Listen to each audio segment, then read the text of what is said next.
Hello नमस्कार दोस्तों, एक बार फिर से स्वागत है आपका हमारे यूट्यूब चैनल पे।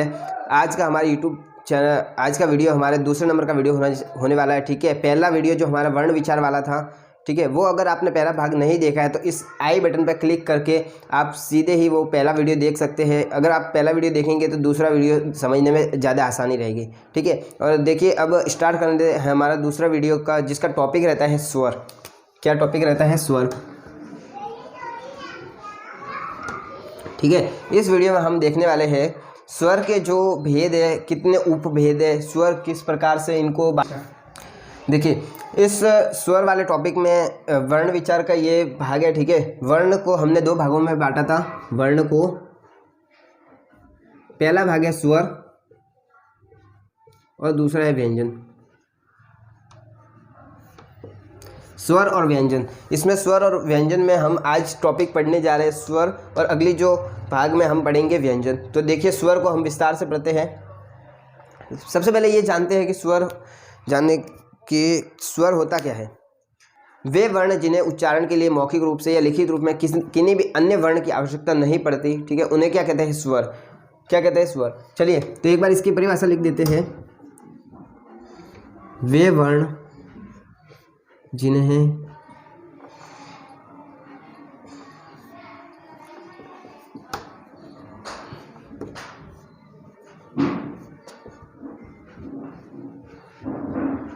लिखने में अन्य स्वर की आवश्यकता नहीं पड़ती, वर्ण की आवश्यकता नहीं होती है।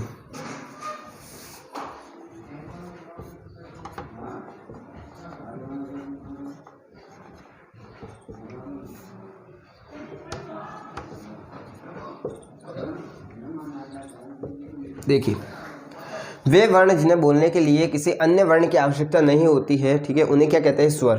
ठीक है, उन्हें क्या कहते हैं? स्वर। देखिए स्वर कौन कौन से होते हैं हिंदी में? अगर माने मूल स्वर, तो मूल स्वर होते हैं 13। मूल स्वर कितने होते हैं?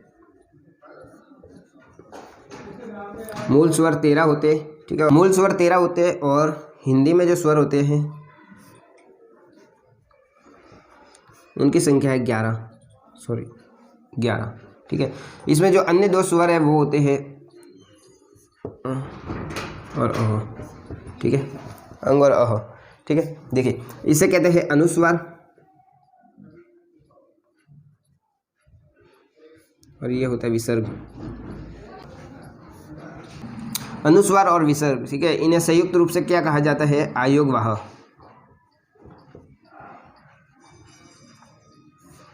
आयोगवाह स्वर। ठीक है, इन दोनों को क्या कहा जाता है? आयोगवाह स्वर। चलिए अब ये देखते हैं कि स्वर को मूल रूप से कितने भागों में बांटा गया है। ठीक है, मूल रूप में बांटने के बाद हम उनके उपभाग भी देखने वाले हैं। चलिए तो अब देखते हैं मूल रूप से कितने भागों में बांटा गया है। अब स्टार्ट करते हैं स्वर। स्वर को 4 भागों में बांटा गया है। पहला है सामान्य वर्गीकरण, जो कि मात्राओं के आधार पर है। दूसरे नंबर पर ओष्ठ के आधार पर, ओष्ठ मतलब होठों के आधार पर। तीसरा है जीभ के आधार पर, और चौथा है तालु के आधार पर। ठीक है, तो देखिए सामान्य वर्गीकरण मात्राओं के आधार पर कितने भागों में बांटा गया है? तो इसे 3 भागों में बांटा गया, 3। ठीक है, ओष्ठ के आधार पर 2 भागों में बांटा गया है। 2 भाग कौन? ओष्ठ के आधार पर 2 है। ये जो हमने मुख्य रूप से 4 पढ़े हैं, ठीक है, और ये इनके उपभाग है। ठीक है, देखिए जीभ के आधार पर है 3, और तालु के आधार पर मुख्य तो 4 भाग है। देखिए 3, ठीक है, ओष्ठ के आधार पर 2, जीभ के आधार पर 3 है, और तालु के आधार पर 4 है। चलिए अब इनके मूल भागों को भी पूरे डिटेल से पढ़ते हैं, उपभाग को। ठीक है, इसे एक बार पेश कर देते हैं।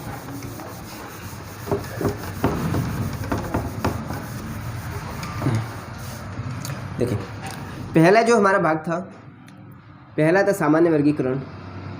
सामान्य वर्गीकरण, इसमें आएगा ह्रस्व पहले नंबर पे, फिर आएगा दीर्घ, और तीसरे पे आएगा दीर्घ स्वर। ठीक है, उसके बाद आने वाला है आयोगवाह। देखिए ह्रस्व, दीर्घ, ठीक है, उसके बाद है प्लुप। प्लुम स्वर है। ठीक है, ह्रस्व, दीर्घ और प्लूम। ह्रस्व में कौन कौन से स्वर आएंगे? अ, चौटाई, उ और री। ठीक है, इसके अलावा दीर्घ स्वर में कौन से आएंगे? आ, उसके बाद बड़ा ए,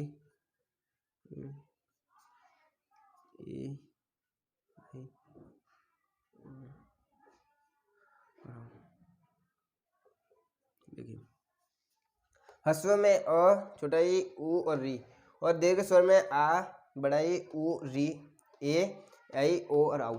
ठीक है, अब देखिए प्लूम स्वर। ये प्लूम स्वर क्या होते हैं?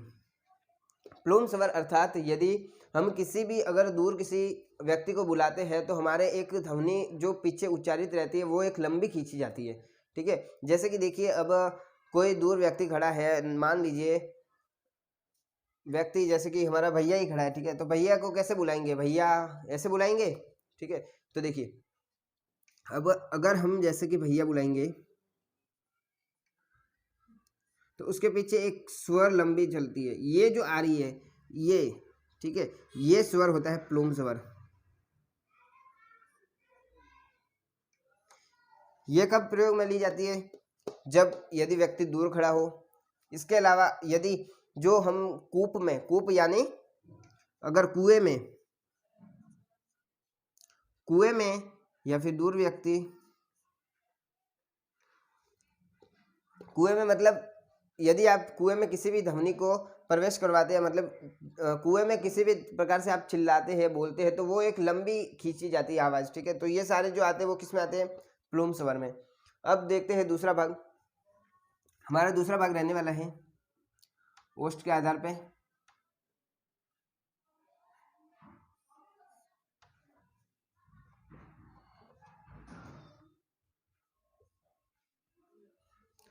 ओष्ठ के आधार पे हमने दो भागों में बांटा गया है।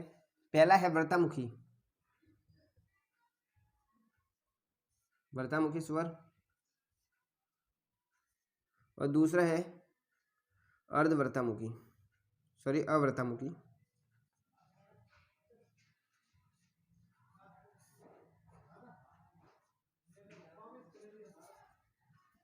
देखिए ओष्ठ के आधार पे दो भागों में व्रतामुखी स्वर और अव्रतामुखी। ओष्ठ का अर्थ क्या है? होठों के आधार पे, और व्रतामुखी मतलब गोल। अगर ऐसे कोई स्वर है, ऐसे कोई वर्ण है जिन्हें बोलने के लिए होठों की जो आकृति है वो गोल हो जाती है, गोल हो जाती है, तो वो किस में आएंगे?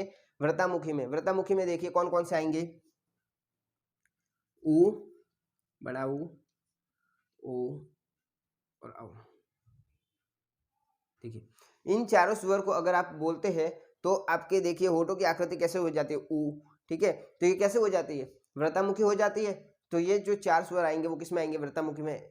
इसके अलावा जो शेष जो सभी वर्ण हैं, जो सभी स्वर्ण सॉरी जो भी सभी स्वर है वो सारे इसमें अव्रतामुखी में आ जाएंगे। अव्रतामुखी में अ, आ, ई, ठीक है, उसके बाद री, ए और आई। ठीक है, ये सारे किस में आ जाएंगे? अवर्तामुखी में।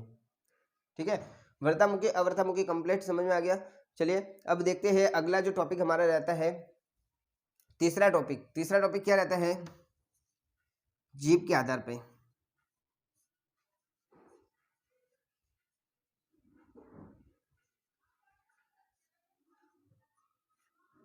जीभ के आधार पे हमने स्वरों को कितने भागों में बांटा गया है? देखिए अब स्टार्ट करते हैं जीभ के आधार पर। जीभ के आधार पर स्वर को कितने भागों में बांटा गया है? तीन भागों में। कौन कौन से? पहला भाग है अग्र स्वर, सॉरी अग्र, दूसरा है मध्य,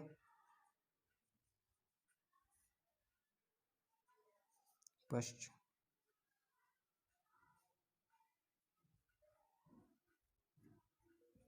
देखिए जीभ के आधार पर अग्र भाग, मध्य भाग और पश्च भाग के आधार पर तीन भागों में बांटा है। अग्र भाग में कौन से आएंगे, मध्य भाग में कौन से आएंगे, पश्चिम भाग में कौन से आएंगे, तो हमें किस प्रकार से याद रखना है? देखिए मध्य भाग में कौन सा आएगा? जो सबसे छोटा है। ठीक है, अगर आप वाहन पे जाएंगे, बाइक पे जाएंगे, तो सबसे छोटे को कहाँ बिठाएंगे? सबसे आगे भी नहीं बिठाएंगे और सबसे पीछे भी नहीं बिठाएंगे। ठीक है, कहाँ पे बिठाएंगे? मध्य में बिठाएंगे। ठीक है, सबसे आगे भी नहीं बिठाना और सबसे पीछे, मध्य में बिठाना है, बीच में, सबसे छोटा उसे, ठीक है। तो सबसे छोटा कौन सा स्वर है? अ। उसके बाद पश्च भाग में वो सारे बिठाने हैं जो इससे स्टार्ट होते हैं, ठीक है। उसे उन स्वरों को बनाने के लिए हमें 3 लिखना पड़ता है। तो देखिए कौन कौन से 3 के लिए? आ है, ऊ है, बड़ा ऊ है, उसके बाद ओ है और औ है। ये सारे स्वर किस में आ जाएंगे? पश्च भाग में। और बाकी जो शेष बच रहे वो अग्र भाग में आ जाएंगे। अग्र भाग में कौन से आ जाएंगे? ई, बड़ा ई, उसके बाद है री, ए और आई, ठीक है। देखिए अग्र भाग में ई, बड़ा ई, री, ए और आई, ठीक है। उसके बाद मध्य भाग में कौन सा आ जाएगा? जो सबसे छोटा है। पश्च भाग में कौन सा आ जाएगा? आ, ऊ, बड़ा ऊ, ओ और औ। इतना क्लियर है? अब देखते हैं अब कौन सा हमारा चौथा भाग कौन सा था? तालु के आधार पे।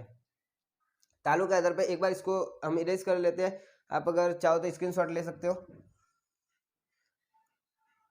देखिए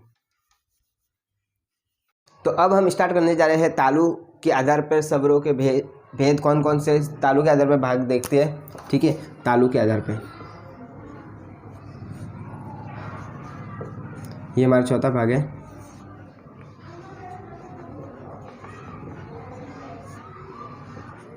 देखिए तालु के आधार पर कौन से भेद है? पहला समृत स्वर, दूसरा है अर्ध समृत,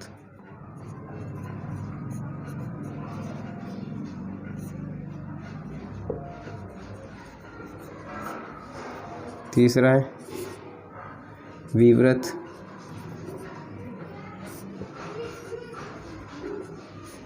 और चौथा है अर्धविव्रत।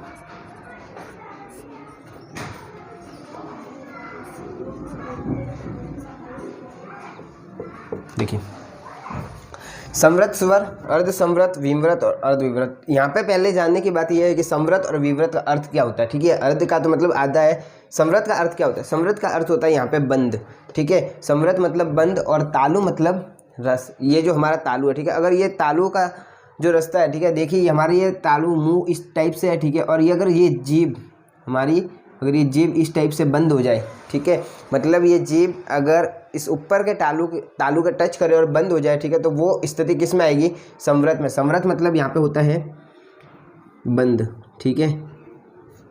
इस स्थिति को याद रखिए। और यहाँ पे होता है खुला। देखिए समृत मतलब बंद, ठीक है। अगर ये जीभ ऊपर टच कर रही है बंद हो जाएगी, ठीक है। और विव्रत मतलब यहाँ पे खुली स्थिति है। देखिए अब विव्रत स्वर खुला है, ठीक है। तो ऐसे कौन सा स्वर है जिसमें हमारे पूरा मतलब तालु पूरे मुंह खुल जाता है, ठीक है। तो देखिए यहाँ पे आएगा आ, ठीक है। इसके विपरीत अर्धविव्रत किस में आएगा? अर्धविव्रत में आएगा आधा स्वर। आधा स्वर मतलब ये आ का आधा, ठीक है। आधा इसमें मुंह खुलेगा, इसमें पूरा मुंह खुलेगा, ठीक है। इसके अतिरिक्त जो भी ई से स्वर बचते हैं वो इसमें आ जाएंगे। ई, बड़ा ई, ऊ, ठीक है। देखिए और इसमें आ जाएगा री, ठीक है, ठीक है। इसके अतिरिक्त इसमें और इसमें अब कौन से स्वर आने वाले हैं, ठीक है। तो देखिए अब इसके अलावा कौन से स्वर बच रहे हैं, पहले तो ये ज्ञात कर लीजिए कौन से स्वर है? संयुक्त स्वर।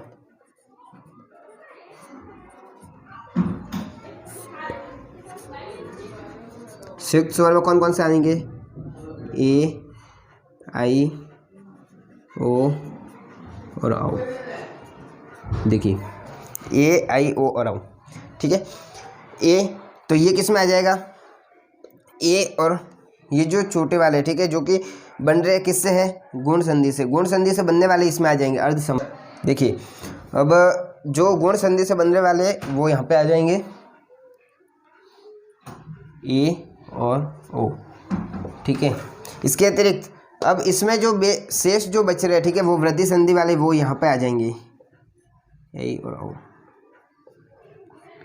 देखिए तालु के आधार पे तो यहाँ पे स्थिति बताई गई है कि अगर मुंह अगर जीभ के कारण आगे से अगर बंद हो जाता है, ठीक है, तालु पे से बंद हो जाता है, तो वो इसमें कौन कौन से स्वर आएंगे? तो ई, बड़ा ई, ऊ और री, ठीक है। इसके अलावा अर्धसमर्थ में कौन कौन से आ जाएंगे, ए और औ, ठीक है, ए और ओ।